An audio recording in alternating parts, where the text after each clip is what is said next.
Então, olá pessoal, boa tarde. Na aula de hoje, então, do professor Djalma, de Teoria Política, do doutorado em Ciências Sociais, a parte que me coube é ser debatedora da teoria de Thomas Hobbes. No dia 23/4, então, a nossa colega Giovana Duarte já fez toda uma explicação pormenorizada da teoria de Hobbes e sobre o Leviatã também. E o que eu vou fazer hoje, então, é uma questão mais generalizada, assim, debater de forma mais generalizada a teoria de Thomas Hobbes e também tendo por enfoque a questão do Leviatã, tá? Então, a colega Giovana fez mais pormenorizada e eu vou fazer uma coisa mais generalizada como um debatedor.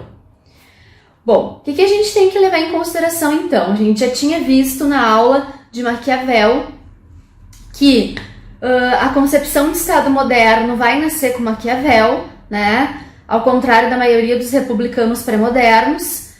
O que ele vai ter por enfoque? Ele vai ter por enfoque a virtude, né? Sendo a lei cívica de suma importância para a organização da política. E a gente tem que lembrar também que para Maquiavel existe uma separação clara, muito clara, entre política e moral, tá? Bom, depois então de Maquiavel a gente tem algumas outras teorias, mas a teoria que a gente vai focar agora é a teoria do contrato social, dos contratualistas. Então, como contratualistas a gente tem o Hobbes, o Locke, o Rousseau, e na aula de hoje então a gente vai focar no Hobbes, tá? Bom, o que a gente tem que saber então? Que por mais que a teoria do contrato social ela tenha surgido entre os séculos 17 e 18, para cada um dos teóricos que a gente falou, Hobbes, Locke, Rousseau, vai ser feita uma abordagem diferenciada da questão do contrato social, né? Essa passagem, então, do estado de natureza para o estado civil, que é uma coisa importante, ela vai ter uma ideia diferente em cada um dos teóricos, tá? Thomas Hobbes, então, vamos entrar em Thomas Hobbes. Ele foi filósofo, foi teórico, foi político e matemático, inglês, considerado um dos principais expoentes do pensamento contratualista, como a gente está vendo. Hobbes, então, foi muito próximo da família real e ele defendeu até o fim da sua vida as ideias absolutistas. Tá? Então, a gente tem que levar em consideração que, quando a gente fala em Hobbes, ideias absolutistas, é isso que ele preconiza. Tá? E a sua principal obra, então, foi o Leviatã, tá? Que é o que a gente vai detalhar, então, nessa videoaula. Hobbes nasceu na Inglaterra, no dia 5 de abril de 1588, e era de família pobre, e um tio dele pagou os seus estudos. Aos 14 anos de idade, ele ingressou na Universidade de Oxford, e em 1629 ele vai escrever uma obra chamada A Guerra do Peloponeso, e nessa obra já se consegue ver em Hobbes, perceber uma aversão à democracia, porque ele sempre achou que um rei é sempre mais capaz que uma república. Então ele sempre acreditou no governo de um rei, certo? Ele foi secretário de Francis Bacon, ele fez amizade com Galileu e Descartes, ele foi defensor do rei Carlos I, né? Mas a gente tem que levar em consideração que na época em que ele estava ali fazendo as suas teorias, né, o pensamento liberal era crescente em favor do parlamento. Então, ele teve que se refugiar por essa defesa da questão monárquica, de defender o rei, e vinha então se expandindo a questão do pensamento liberal e do parlamento. Ele teve que se refugiar em Paris, onde então ele continuou a fazer a defesa do rei, mas agora em exílio. Em Paris, então, Thomas Hobbes vai publicar um livro em 1642 sobre o cidadão. Essa obra ela foi considerada como embasada por princípios ateístas. E no exílio, ele é chamado para ser um preceptor. O que seria um preceptor? Seria uma espécie de professor particular do filho do Carlos I, que é o Carlos II.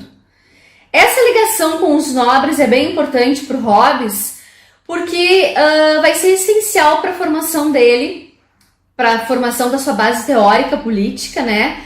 Uma vez que possibilitou que ele aprofundasse seus estudos, principalmente viajasse pelo continente europeu, obtendo mais conhecimento. É importante essa ligação com os nobres. Bom, então a gente pode dizer que Thomas Hobbes ele foi materialista e empirista, dando valor apenas àquilo que pode ser provado pela experiência. Então, aquilo que não pode ser comprovado pela experiência, para ele não tem valor. Ele vai afirmar que entre o homem e o animal há apenas uma diferença de grau e não de essência, uma coisa simplesmente de grau, certo? E ele vai defender, então, piamente a ciência, avaliando, mais uma vez aqui, que onde há ciência, né, há uma eliminação da fé. Então ele mostra-se mais uma vez ateísta. Então, gente, lembrando de Hobbes, a gente tem que lembrar que ele é materialista, empirista e ateísta. E também contratualista, certo? No livro do professor Djalma, né, de Teoria Política, a gente pode ver na página 137 uma citação que vai explicitar bem essas ideias de Hobbes sobre o homem e suas relações. Então vamos lá, abre aspas, citação. O homem para Hobbes, contrariando a tese de Aristóteles, então aqui ele se mostra contra aquilo que Aristóteles pregava, né? Não é um ser essencialmente político, feito para viver com os outros em sociedade politicamente estruturada. Para Hobbes, os homens são diferentes uns dos outros, são separados entre si pelo quê? Pelo egoísmo, pelo ódio, pela inveja. E aqui ele se aproxima das ideias de Maquiavel mesmo, né? De homem ser mau, de homem só querer poder, status, privilégios. Então, assim, o Estado, ele não é natural entre os homens. Por isso é urgente que se construa um Estado artificial, com a finalidade de organizar, preservar e proteger o homem do próprio homem. O que seria esse Estado artificial? A gente vai ver um pouquinho mais pra frente também, tá? Aí a frase também que mais é preconizada por Hobbes é a ideia de que o homem é lobo do homem. O que isso quer dizer? Né?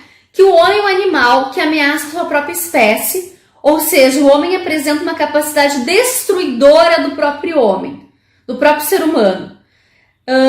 Então, nessa associação, né, ele diz que o homem ele se associa apenas por questões de interesse, né? E que ele é realmente mau por natureza. Isso que a gente tem que levar em consideração. Essas ideias, então, de que o homem é mau, de que o homem é mau por natureza, e que lá no estado natural, onde a gente ainda não tem um estado propriamente dito, digamos assim, um estado enquanto instituição, né? Ela vai se aprofundar, essas ideias vão se aprofundar na obra O Leviatã, onde o Thomas Hobbes vai escrever essa obra em 1651, quando ele vai se encontrar no exílio ainda na França, e ele vai escrever e vai publicar esse seu livro, O Leviatã, onde ele vai apoiar piamente a teoria contratualista e justnaturalista, e defende a monarquia, que a gente já havia falado antes, como regime político capaz de combater o estado de natureza humano, tá? O livro O Leviatã, então, ele se divide basicamente em duas partes que nós podemos dizer. Na primeira parte, então, o Hobbes vai explicar tudo aquilo que se refere ao homem no seu estado de natureza, que nada mais é do que o homem no estado estritamente de selvageria, né? E na segunda parte do livro, então, ele vai explicar como é que se constitui esse estado artificial, como é que se faria esse pacto social e se transformaria essa selvageria, então, em uma sociedade, né, com regras, com um soberano. Bom, o que é esse estado de natureza que tanto Hobbes fala, né? Significa que o homem no estado de natureza, ele é muito selvagem, ele vai guiar-se pelos seus apetites, pelos seus desejos, pelas suas paixões, e ele não tem limite nenhum. Ele vive como um animal, digamos assim. Ele compete constantemente pela riqueza, pela honra, pelo poder, a qualquer custo, tá? Essa competição, então, leva à luta de todos contra todos. O que significa isso, né? Significa que as pessoas, ou os indivíduos, eles almejam alguma coisa e eles vão fazer o quê? Guerra para conseguir, tá? O caminho seguido, então, pelo competidor para realizar os seus desejos leva ao quê? A matar, a suplantar o outro, porque é um estado de completa selvageria, não tem ordem, não tem leis, então é como se o mais forte levasse aquilo que ele quisesse, tá? E o homem, nesse momento, então, que vive no estado completo de selvageria, ele tem um medo, que é um medo do quê? Morrer de morte violenta, porque a qualquer momento eu posso ser assassinada, já que não tem nada que guie esses apetites, essas emoções dos meus pares, tá? E nem as minhas também, eu também posso ser uma pessoa altamente violenta. Assim, então, o desejo incessante por bens traz muitas revoltas e perturbações. Todos os seres humanos buscam incessantemente realizar os seus desejos, que são ilimitados. Tais desejos só são contidos quando há o quê? O medo da morte violenta que eu falei para vocês antes. Apenas isso que vai conseguir frear um pouquinho os desejos insaciáveis dos homens. Fora isso, o meu medo de morte violenta, o homem é movido o tempo todo por seus apetites, uma vez que todos os homens são vaidosos por natureza, lá como dizia também Maquiavel, lembram? Então essa característica gera então discórdia, competição, glória se eu conseguir ganhar alguma coisa. Bom, o que está em jogo nessa parte, né? O que existe na verdade então é uma luta entre todas as pessoas, através dos seus desejos, os apetites, atrações ao mesmo tempo, e que o homem, então, ele possui também, ao mesmo tempo que ele possui esses apetites, esses desejos, ele também possui medo e temor. Então, a gente fica aqui entre uma dualidade, né, entre apetites e medos e aversões. Nesse estado de selvageria é isso que a gente tem. Apetites, desejos, as pessoas querem muito, mas elas também têm algum tipo de medo, né, uma vez que elas podem morrer com isso. Então, há coisas ou pessoas que eu desejo, que eu quero, mas eu tenho medo. Medo de que não vou conseguir o que quero, assim como eu tenho medo do fracasso. Nesse sentido, há um doloroso processo em negociar os nossos desejos e apetites com os nossos medos e aversões. Então, como eu falei, a gente fica nessa dualidade, né? Desejos e apetites versus medo e aversões. A competição, então, que é constante nesse estado de selvageria, vai levar os homens a se atacarem mutuamente, a fazer guerra o tempo todo, em busca de lucro, em busca de glória, em busca de reputação, de poder, de status. Mais uma vez aqui a gente lembra Maquiavel, né? Inicialmente tem uma condição comum, os homens vivem em um estado de total liberdade e violência. Então, tem total liberdade? Tem. Só que também eles não têm total violência também. É isso que a gente tem que levar em consideração no estado de natureza, de selvageria. Então, o homem é lobo do homem, como a gente já havia falado, ou seja, o homem é o seu próprio inimigo. E isso torna a vida social extremamente frágil, pois sempre haverá atrito, sempre haverá guerra, sempre haverá conflitos, e o homem nunca vai viver num estado de paz, digamos assim, nesse estado de natureza. Tá? Robbins ele vai destacar também que nesse estado de natureza, por o homem viver num estado extremamente de selvageria, a competição vai impulsionar os homens a se atacarem para lograr algum benefício. A desconfiança garante-lhes a segurança e a glória. A reputação primeira leva os homens a utilizarem a violência para se apossar do pessoal, da esposa, dos filhos e do gado de outros homens. Então é questão de que eu posso me apossar do que eu quiser se eu conseguir sobreviver, né? Nesse tempo não pode haver faculdade inventiva, pois seus resultados são incertos, porque no momento que está todo mundo lutando contra todo mundo e com medo, essas faculdades inventivas, criativas, de outros tipos de conhecimento não vão ocorrer, certo? Consequentemente, não é possível cultivar a terra, não é possível navegar, não há construções cômodas para as pessoas morarem, não há máquinas para remover grandes pesos, o conhecimento não se desenvolve sobre a face da Terra, o tempo não é contado, não há artes, porque as pessoas estão preocupadas em lutar, em se degladiar, não há cartas nem sociedade, e o que é pior, há um temor contínuo e ameaça de morte violenta a todo o tempo, constantemente. Então a vida do homem é o quê? É uma vida solitária, pobre, embrutecida e curta. Isso vocês vão conseguir visualizar no livro do Hobbes, no Leviatã, na página 95 e 96 da edição de 2009, que é a edição que eu utilizei para fazer essa apresentação desse livro aqui, então, certo? Bom, esse desejo de sair dessa miséria, né, desse estado de embrutecimento, dessa condição de guerra, de terror, de miséria, só é possível se reconhecer o outro como igual, fazendo para este tudo que eu gostaria que fosse feito para mim, né? E para isso, então, é preciso que todas essas paixões e apetites ilimitados sejam freados, tá? Assim, nessa tentativa de amenizar os apetites humanos é que se cria o quê? O Estado. Então aqui a gente tem que fazer uma pausa para fazer uma reflexão. Vejam só. No estado de selvageria, então, há apetites e desejos incontroláveis, as pessoas se degladiam umas contra as outras, roubam as coisas dos outros, porque são movidas apenas por aquilo que elas querem, pelo desejo, né? E o homem é mau por natureza, então ele não se importa muito com o outro. Para que as pessoas deixem de viver nesse estado de miséria, nesse estado de guerra de todos contra todos, é preciso frear as paixões. Quem vai frear as paixões?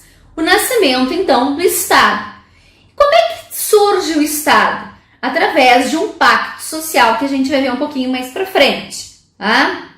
Bom, então o que a gente tem que levar em consideração? Que no estado de natureza, antes de haver qualquer organização política, existe essa liberdade total, todo mundo faz o que quiser, mas a gente ainda tem bastante medo da morte violenta, porque as pessoas podem vir e podem me matar a qualquer momento, tá? Cada homem pode dispor totalmente de sua liberdade, mas se todos o fizerem, haverá aquilo que a gente já falou milhões de vezes, uma guerra de todos contra todos, porque eu faço o que eu bem entender, tá?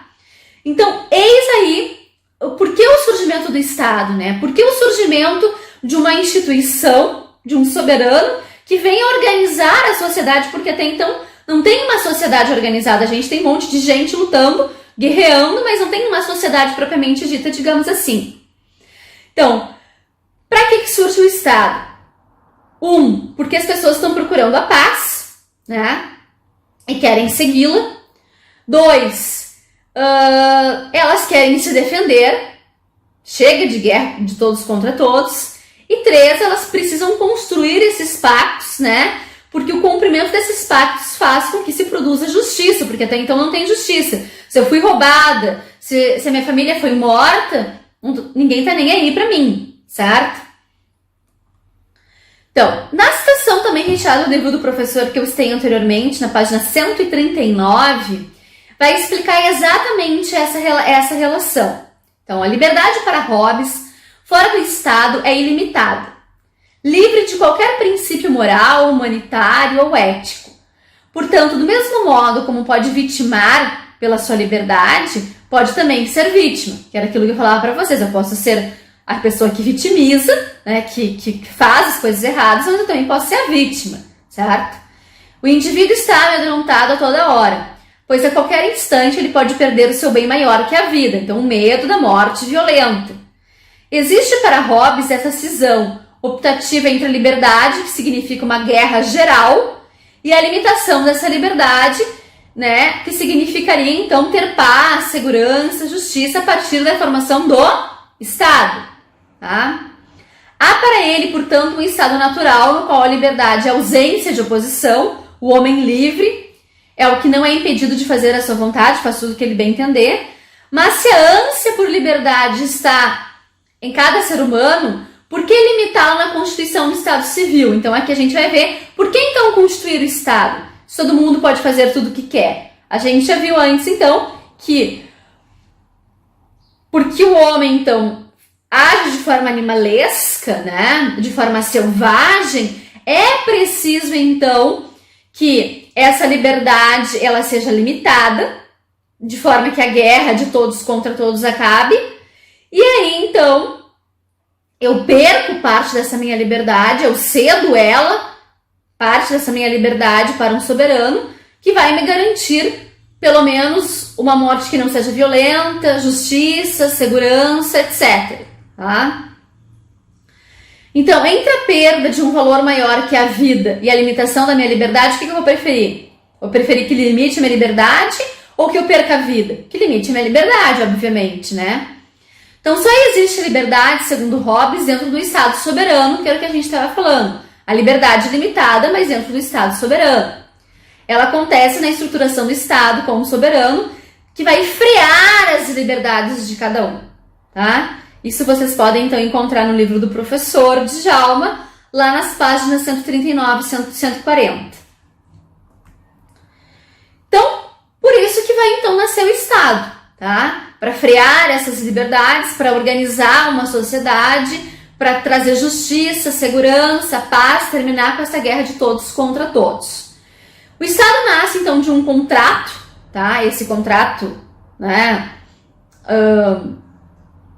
é um contrato, um pacto, digamos assim, onde os homens abdicam de parte da sua liberdade, como eu tinha falado antes, e a entregam para um soberano, com vista a ter segurança, né? Não morrer de morte violenta.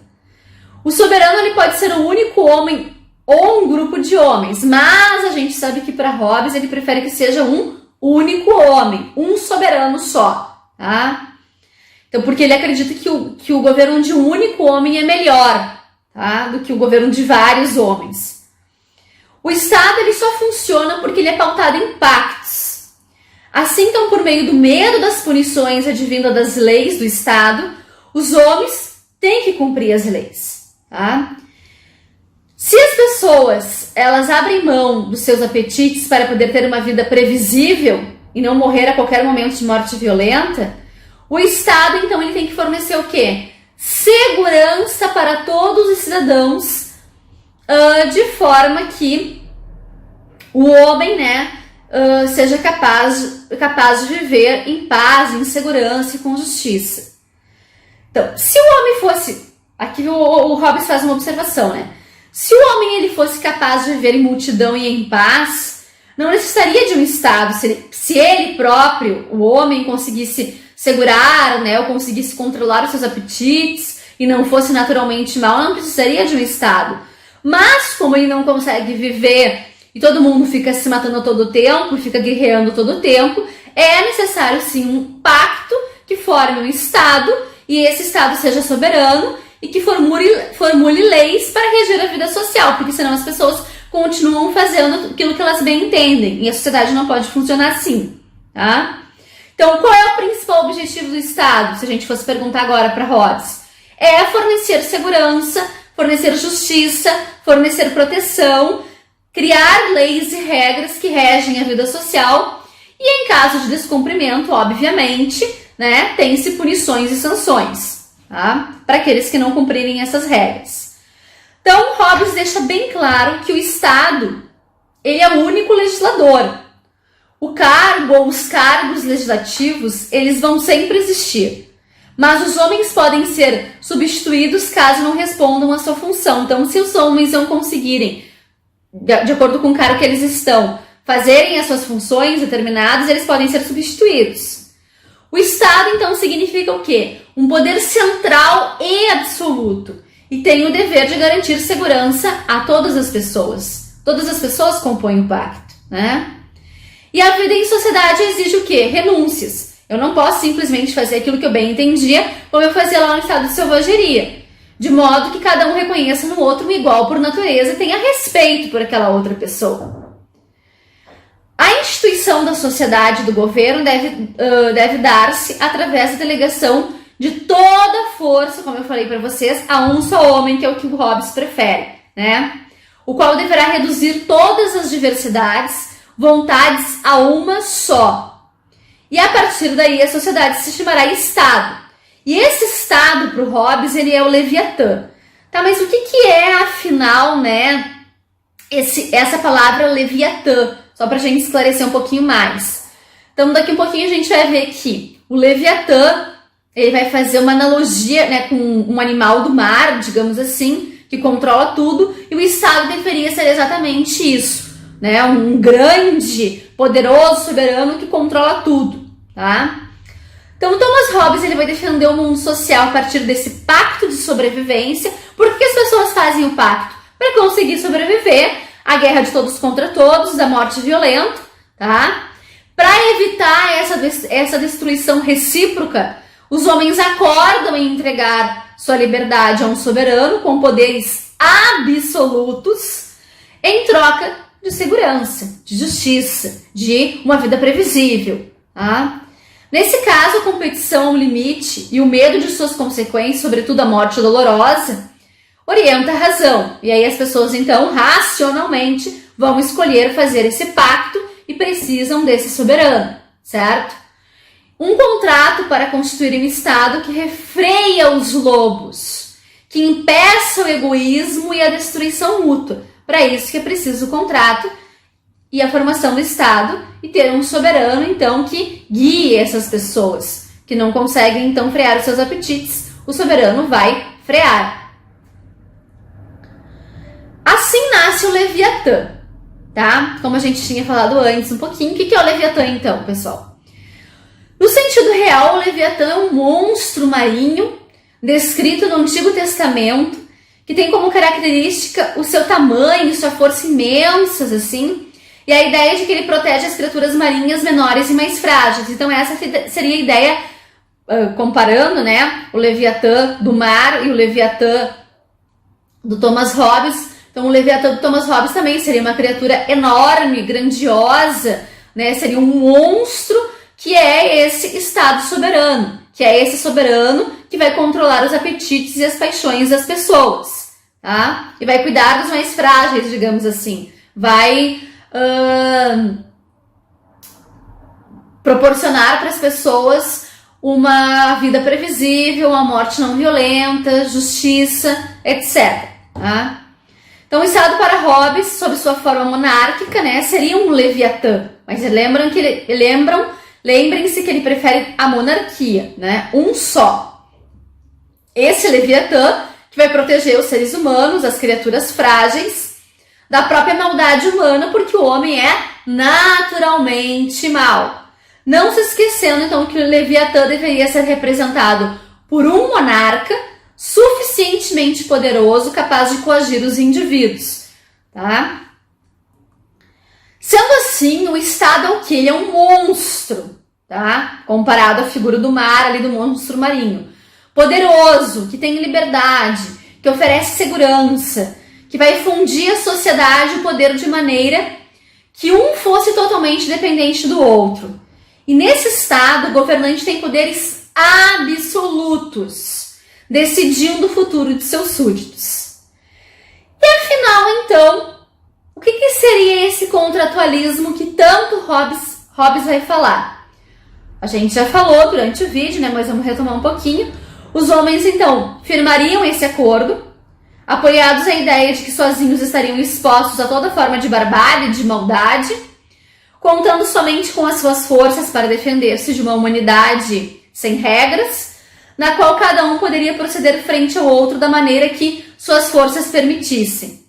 Essa concepção, então, é fruto do conceito de liberdade. Então, a fim de romper com toda essa maldade, com toda essa selvageria, com toda essa guerra, os homens, então, firmam esse pacto e doam parte de sua liberdade ao soberano, para que o soberano controle a sociedade e as pessoas tenham a vida previsível, não morram de morte violenta, né? Não tenham suas coisas roubadas. Então, o soberano, o Leviatã, o Estado, ele precisa criar regras, ele precisa ele precisa ordenar a sociedade de forma que as pessoas mais fracas também sejam protegidas. Então, para a gente finalizar o vídeo aqui, né, e retomar algumas considerações de Hobbes para a gente fixar, tá? que a gente tem que levar em consideração, então, quando a gente fala de Thomas Hobbes? Que o homem nasce mal, nasce num estado de natureza completamente selvagem, né? Uma guerra de todos contra todos, como a gente viu no vídeo antes. Não tem respeito, não há paz, há um excesso de liberdade, então cada um faz o que bem entende, como quiser. E aí a gente tem a questão de que vai sobreviver quem? Só o mais forte, né? Ele pode ameaçar a própria vida, né? E uma hora ele pode ser vítima e outra hora esse homem pode ser o algoz, dependendo da situação. Então é um estado de incessante perversidade, de incessante falta de paz. A saída desse estado miserável, dessa instabilidade total, só vai ocorrer quando ocorrer o firmamento do pacto social, o contratualismo em si, né? Onde todos os homens, por medo dessa morte violenta, eles vão abdicar de parte de sua liberdade para um soberano, que é um estado com poderes absolutos, um leviatã, né?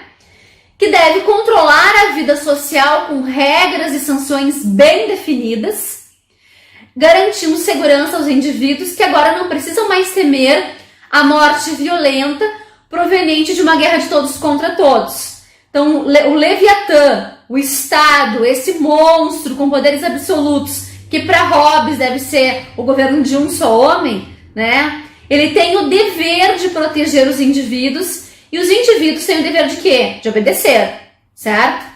Nasce daí, então, a sociedade propriamente dita, com um comportamento associativo e um comportamento racional, que até então, no estado de selvageria, não se tem nada disso. Pessoal, então, o vídeo da aula de hoje seria basicamente isso, né? A gente, então, estudou Hobbes e especificamente a obra O Leviatã. Como referências bibliográficas, então, a gente vai ter o Bobbio, que estudou Thomas Hobbes, o livro do professor Djalma, que é Fundamentos da Teoria Política, que eu já indiquei no outro vídeo do Maquiavel, que é um livro de 2020. O próprio Leviatã, né? Leviatã, ou Matéria, Forma e Poder de uma República Eclesiástica e Civil, o meu livrinho de 2009. É um livro bastante grande, tem 500 páginas, mas tem que abstrair as ideias principais. E também a gente pode... também utilizei, né, no vídeo o Ribeiro, que escreveu Ao Leitor Sem Medo, de Hobbes escrevendo contra o seu tempo, de 1999. Eu agradeço, pessoal, aqui a presença de todos vocês, por estarem me ouvindo, a paciência de todos vocês por estarem me ouvindo, e eu espero que eu tenha, então, conseguido esclarecer alguns pontos, ou resumido alguns pontos, que a colega Giovana já havia, então, esclarecido na aula anterior. Tá? Muito obrigada a todos, até a próxima oportunidade.